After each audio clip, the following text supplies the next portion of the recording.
Joined now by Jon Morosi. John, are we going to ever get baseball? Clay, good morning. Yes. Yes, I still believe that we will.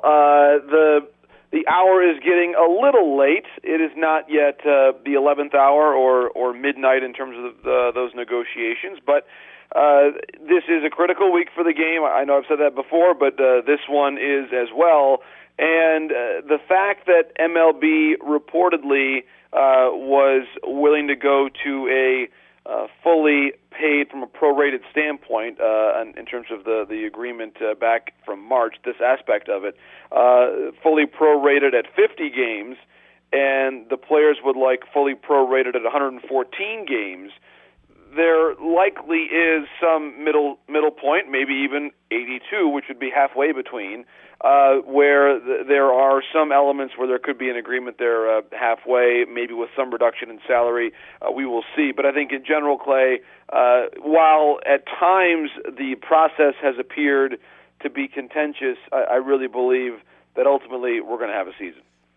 What is the deadline here? So do you think we'll ultimately end up at 82? Because the owners are now at 50, the players are at 110, I think was the most recent proposal they put out, or in that neighborhood. The midway point between those two most recent proposals is the 82, I believe, which is where we started this entire process a month ago, it feels like.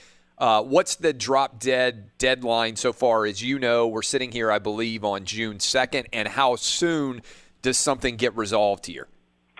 Well, right now, Clay, there is not a drop-dead deadline set. I think especially if the 50-game scenario becomes possible, that you could get in August, September if you had to. So right. I think from that perspective, you can wait and take this much deeper even into July if you had to from a standpoint of negotiations. So I don't think that we're at all at a spot where there has been a deadline set. The union's most recent proposal was not at all a desperate one from a standpoint of their need to get a deal done quickly.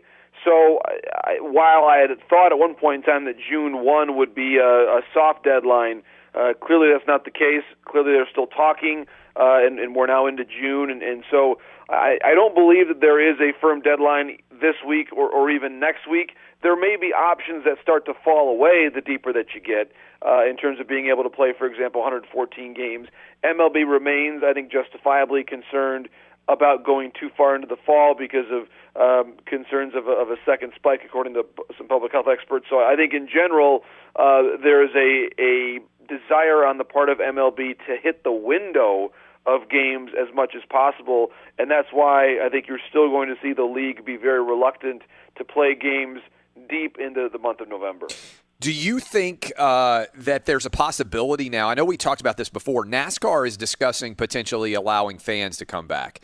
In the state of Texas, the governor has said 25% occupancy. Let's say that baseball is playing in Texas. Do you think there could be fans at baseball games if they got this worked out?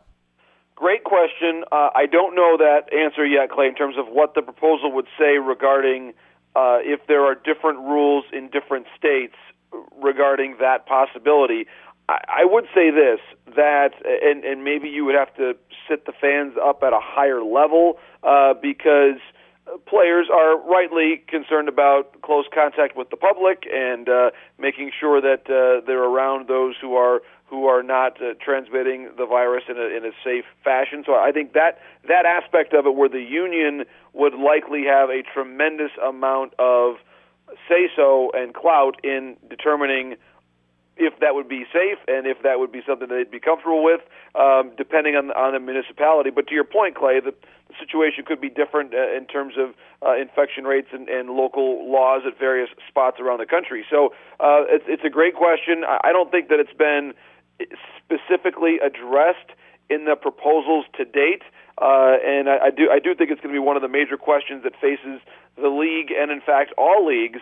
Do you wait until in all or a majority of states the regulations would permit crowds, to allow any crowds back, or do you allow individual teams the discretion in accordance with local laws to make that choice? It's a great question, and I would say to you, Clay, that it does not appear to me that the league and the players have gotten far enough down the field that specific question has been addressed. The reason why I bring it up is obviously revenue, and the amount of revenue you can create is a huge part of this story, and most of the talk has been, oh, there's no way we're going to have fans at all. If NASCAR is going to bring fans back this month in Florida, and if in the state of Texas they are going to allow 25% occupancy, I mean, a lot of Major League Baseball games, particularly early in the season, are not, in fact, packed. There's a lot of games, hello, Miami Marlins, where, a 25%, or Tampa Bay Rays, where a 25% occupancy might even be high compared to the average gate.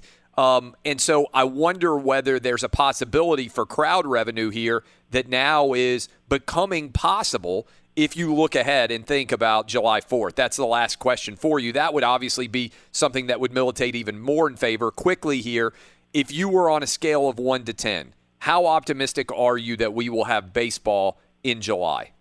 I still am at an 8. I Okay. really am. And the last point I'll mention on the thing you just raised, Clay, is there is certainly a cost that is associated with having concession stands, having the fans in the stands. There's a cost there to just facilitate that amount of people, and also certainly a risk of reinfection or additional infection, rather, that could create maybe a suspension of play in the league that the league may not want to necessarily have that risk occurring there in the future. We appreciate you, my man. We'll talk to you again soon. Thanks for getting up early with us. That's Jon Morosi. Go follow him on Twitter.